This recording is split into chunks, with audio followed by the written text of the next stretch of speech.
The Field of 68 Media Network presents Red is the New Orange, a Syracuse basketball podcast. Vince intercepts a pass, breakaway for the freshman guard, he flies and slams! Aerial assault from Judah Mintz. Looking to go back door to Bell, they get it to a near corner three, knocks it down! Chris Bell, the sharpshooter. Bringing you everything you need to know out of the 315. Up top, Williams surges ahead, up with the right hand and in. A pretty up and under move from Benny Williams to beat his man. Over to Taylor, he skips into the lane, puts up a floater, it drops in. Let's get it started with your host, Ian Unsworth and Johnny Gadamowitz. 104-95. No, you did not read that wrong. No, your phone or your ESPN app did not glitch out. That was the final score in a 104-95 double overtime Syracuse basketball win on Saturday over Youngstown State. It's another edition of Red is the New Orange. As always, Johnny Gadamowitz, Ian Unsworth with you. Appreciate you stopping by. Make sure you check us out on Twitter at F68_Cuse, part of the Field of 68 podcast network. You can check us out over on YouTube as well. Find us wherever you get your podcasts. And make sure you throw the podcast network a follow on Twitter too, not just our personal account, but if you go to at F68 Pod Network on X or Twitter, whatever the heck you want to call it, that is where all the Field of 68 content gets pumped to. So plenty of great stuff for you there. Ian, this was a game that gave Syracuse fans heart palpitations, and for good reason. The Orange come out on the right end of things, thankfully. They are 3-0 through 3 games, but they have won those 3 games by a combined 15 points. And this was a game that was not fun to watch. Johnny, we are replicating the jersey matchup. Let's just point that out real quick. For some reason, we have decided to wear orange and red tonight. Not intentionally. No, certainly not intentionally. I would never wear red intentionally to spite the podcast. That's not something we do around here.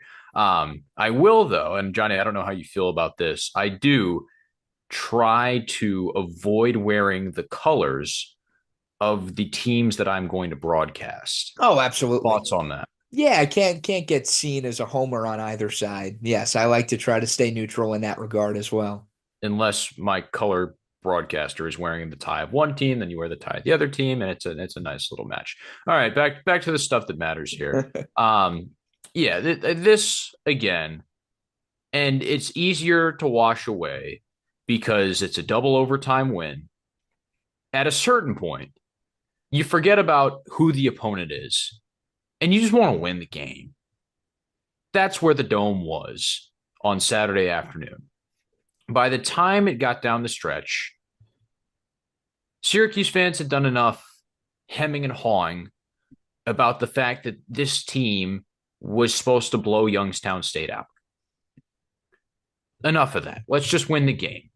The Orange went into halftime down 7. To come back and tie it, great. And whatever happens, happens afterwards. Just get out of there with a win. It shouldn't ease any consciences. But on Saturday, a win is all that mattered. Lose to Youngstown State, and this program gets buried in negative press after what 24 hours earlier was the highest of highs. Well, I made the case after the Lemoyne game, the season opener, that, okay, 1-0, different than 0-1, different result. We come on here, we record. It's a very different tone. It's a very different narrative. Same applies with this game, I think, Ian. All that mattered was that you found a way to get the win. Well, okay, so I say that in a 30,000-foot view that it's a double overtime game. Correct. And it's super stressful. And once you get into a boxing match, regardless of who's favored, both people are throwing punches. And I'm not talking about Mike Tyson and Jake Paul. I didn't watch that. There weren't many punches thrown in that. No. But you're in a fight. You know what I mean? The other person is trying to beat you up. They are trying to hurt you. The same goes for a basketball game. When you're on the floor, it's basketball, regardless of who you're playing, whether that's Skinny Atlas High School Right. or Kentucky. But Youngstown State is more Skinny Atlas High School than they are Kentucky. So we shouldn't wipe this away. But at the same time, it's a win. And right now, I'll throw in the towel and say, cool, they won. I do think there is something to be said. And again, we don't want to come on here and be singing the praises. After all, we just told you the combined win total is 15 points through 3 games against 3 programs that you probably should have competed better against. And Ohio State beat Youngstown State by 34 last week. yeah, exactly. But where I want to go with it is I think there is something to be said for the fact that now not once, not twice, but 3 times we've seen a level of grittiness down the stretch where this team has found ways to get results. And maybe it's against subpar competition, but you still find a way, like you were kind of just alluding to. So I want to give them credit there, but there are definitely more cons than pros for me. And I think item number 1 has to be the defense. I don't think you walk away from this game with a primary concern of anything other than the defense. If J.J. Starling doesn't bail you out with a career game, what did he have? 38, practically double more than any other Syracuse player did. You're not winning this game. And primarily, those are because of struggles on the defensive end. Really 2 reasons, I think, contributed, at least particular to this game. One, but both fall on the defensive side of things. One, there just doesn't seem to be a defensive cohesion amongst this group. We talked about it during the Colgate game. Guys not closing out on shooters, just sort of off on an island, not really having a ton of involvement because the guy they were guarding didn't have the ball. So it was not really a dialed in effort. I think that's partially early season stuff, but also has to be better from the jump. And I think Red Autry has owned that and embraced that in these post-game press conferences. And then number 2, Ian, I don't think this team has a guy that you can just say, hey, go get me a stop, right? No. Like we hear it all the time offensively. Hey, who's the go get me a bucket guy? This team doesn't have a, hey, you're going to be my guy. You're going to be the guy who guards the leading scorer night in, night out, no matter who we're playing. Like I look at this roster, they don't have that guy. And it's supposed to be Jaquan Carlos. Yeah. It's not. Right. It's not. Congratulations. You were a good defender in a mid-major conference. And now you are struggling to guard mid-major conference guards. And yes, you got a big steal at the end. Cool. But it's not necessarily there. And Johnny, I think you used a really good phrase, on an island. Syracuse's guards are on an island a lot. They are put in one-on-one situations. Lampkin is slow to get out there to guard ball screens. They can't switch ball screens when they're run with a big. So guards are chasing. They, as Eric Devendorf described on the broadcast, don't know whether to go under or over. That's knowing the scouting report. And again, you get that 3-4 days in advance. There is someone on the Syracuse coaching staff that is making that thing, giving it to you 3-4 days in advance. And I guarantee you they have copies of that thing on the bench. And there is some coach on the staff, whether that's Den Engelstadt, whether that's Alan Griffin, they know that thing inside and out, front to back, by heart. So they can tell you, hey, Ty Harper, he wants to shoot it. You got to get on him. Or they can tell you, Galletti, nope, he's going to drive. Like, leave him alone. Just let him catch the ball and shoot it. It's okay. Again, Youngstown State, as we've kind of said, especially with Lemoyne, Youngstown State took 31 threes, only made 8 of them. A couple more of those go in, we're looking at a much different ballgame. It's not all on the guards, but a lot of it is. And a lot of it's on Lampkin, too, because he is capped defensively. Yes, he's a great offensive player when he can pass, when he can go to work in the post against a smaller guy. But defensively, he's not mobile. He can't jump. He can't protect the rim. And it puts these guards in a really tough spot And all that's the why I time. think this team is going to get pick and rolled to death Oh, when they yeah. start to see teams that offensively really do have that level of cohesion and athleticism. Because let's be frank, we got Texas this week. That is a totally different caliber program. You're Mhm. talking about an SEC program. This is the Texas Longhorns, for crying out loud. So, look, there have been two sides of the coin through these first three games. There's been the school of thought of, hey, 3-0, you found a way, you got your wins. And then there's been the school of thought of, okay, yeah, but what happens when you're going up against ACC schools? This Thursday is going to be a pretty good indicator to which school of thought had more of a right to claim what they have been saying so far. Texas they've run everybody they've played out of the water so far through their three games. Except Granted. for Ohio State. They lost to Ohio State to start the year. Oh, okay. I stand corrected there. I thought I recalled seeing something where they were 3-0. I'll They're take 3-1. We'll accountability get to there. Texas in a second, Johnny. Right. We still got to wrap this thing up here. But We got either to give way, yeah, we they we could got to really give be credit. exposed. We got to give credit where credit is due to JJ Starling. Someone had to grab the mantle and finish the basketball game, and it was JJ Starling. Red said their side to side action wasn't working. And I mean, Lampkin got it going eventually in the post, but most of the night he saw Gabe Dines, 7'2" or 1 or whatever. Lampkin's going to struggle when a guy can reach up and block his shots or potentially impact the rim without foul trouble. The ball got to the middle of the floor and JJ Starling went to work. 12 trips to the foul line, 23 total shots, 38 points. He only missed 1 minute of game action. Regardless of who you're playing, that is impressive. That is extremely impressive. And it shows that he is ready to carry this team.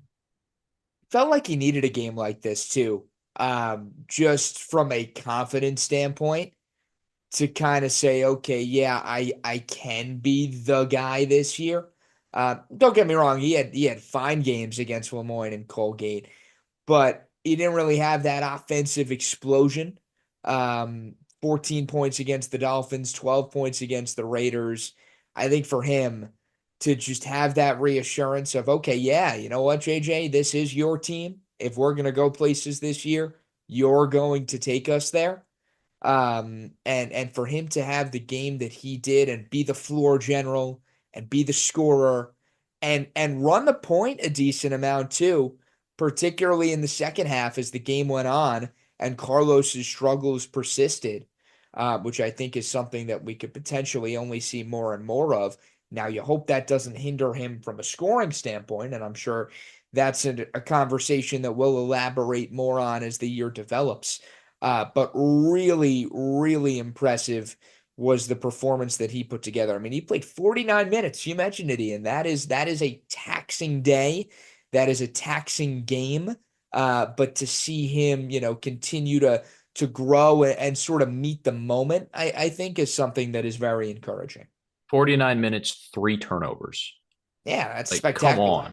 With all that stress, with all those worries, again, because Youngstown State is playing with house money, no one thought they were going to come in and have any sort of chance. And they're in it. The pressure is on you to handle the pumpkin. Donnie Freeman, pretty good too. Much more low-key day. No, not many wacky shots out of him, stuck in the mid-range, but 19 points, 12 rebounds. And yes, the stats are going to be inflated because they played 2 overtimes. Like, let's put that out there. JJ Starling's 38 points did not happen in 40 full minutes. They happened in 50.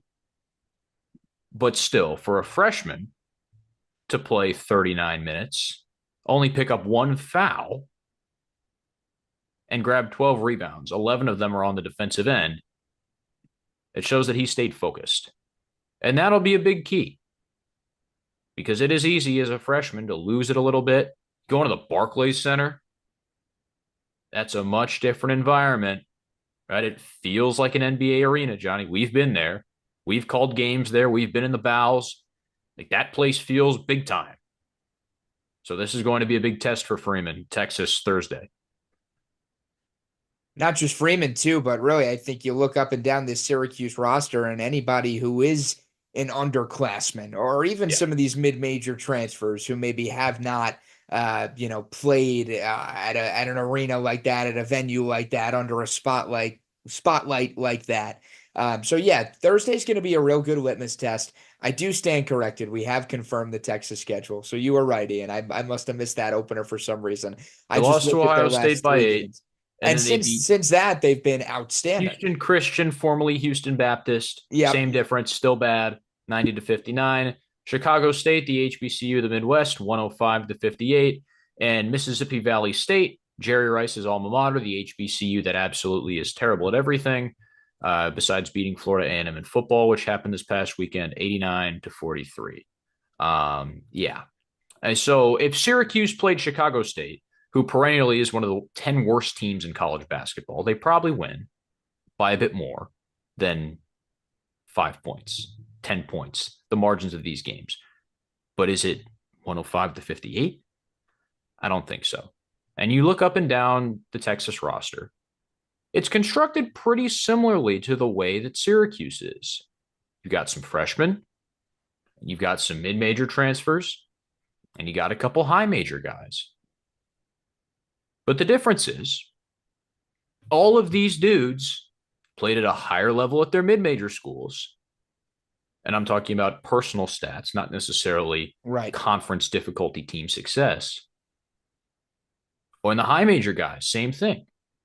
Higher levels of play at their previous schools.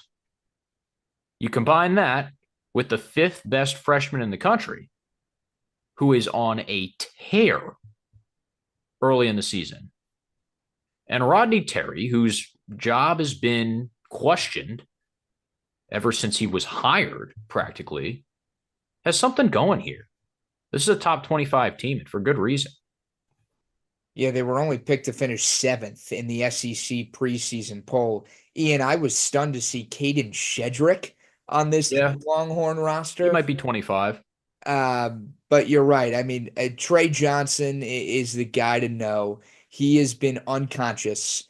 Texas does not take a lot of threes, but more often than not, when they do, Trey Johnson is the one taking them. He is up at 59%, and that's on no small sample size. He is 17 of 29 through 4 games when stepping beyond the arc. You look at it on paper, at least, and it feels like, okay, if you can neutralize Johnson's game, you've got a puncher's chance. But second you let him get hot, what's that? It is hard to neutralize this dude. Right. 6'6", 190, all arms and legs. He broke Kevin Durant's freshman debut scoring record against Ohio State. He had 29 points. He can shoot it from anywhere. He can shoot it any way.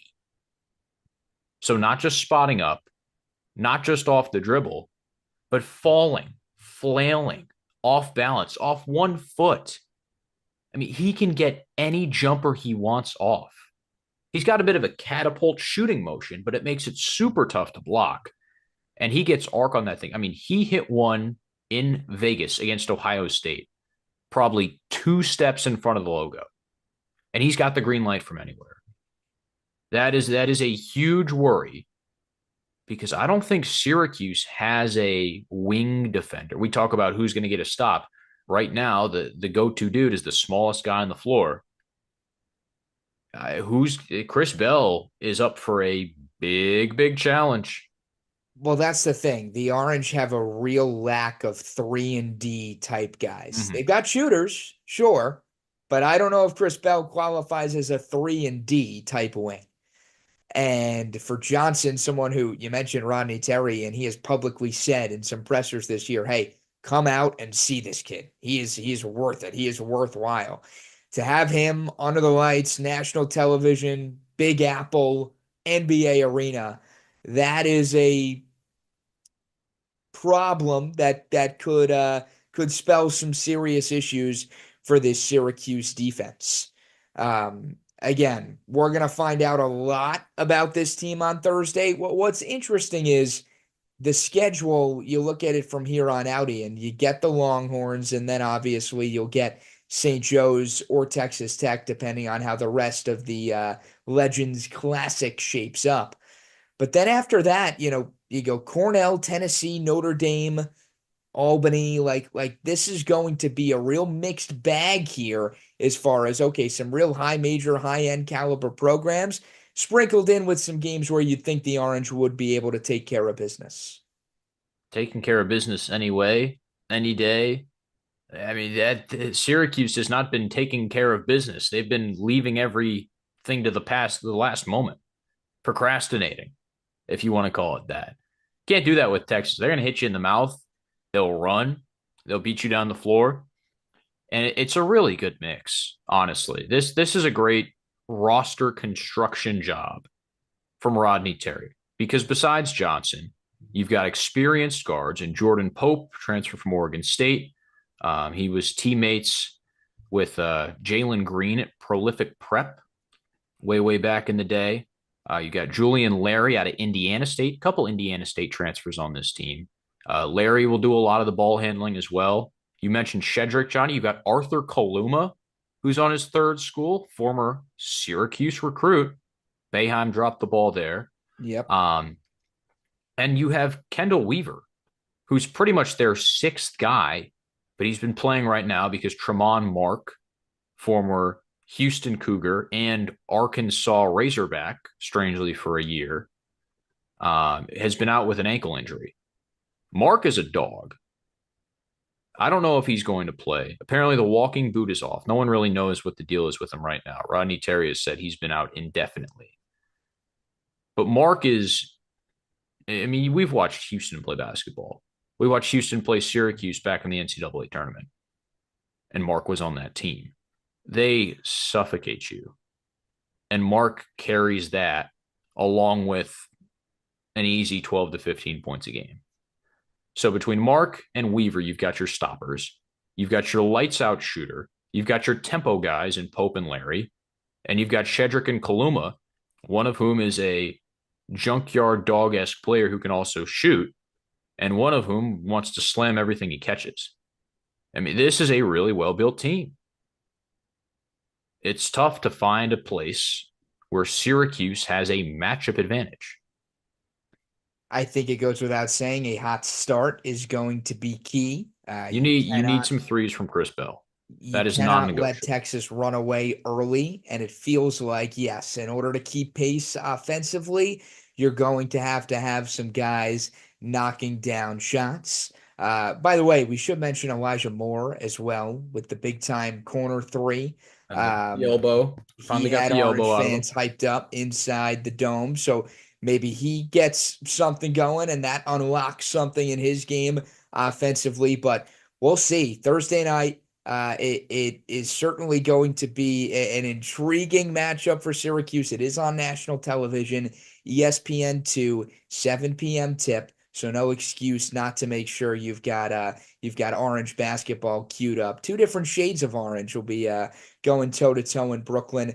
Figures, Ian, the one time Syracuse is in my neck of the woods, I'll be upstate. I do the Cornell games. For those of you who don't know, Cornell's got a game Thursday, so won't be able to be there in person, but will certainly be locked in following along. And we'll see. I'm cautiously optimistic, not for a win, but I think that this team is going to hang more than a lot of people think they are going to hang. Hopefully, I don't come on here Friday and eat my words, but time will tell as the Orange gear up for the Longhorns. In my opinion, it's either a game in the last minute or Syracuse loses by 20. I could see that. I could see one. No other way for this thing to go down. Yeah. So 7 o'clock Thursday. Make sure you check it out. Then we'll be back with you as always on Friday. Break it all down and look ahead to a Friday matchup as well as Syracuse. Quick turnaround. We'll have a very quick turnaround.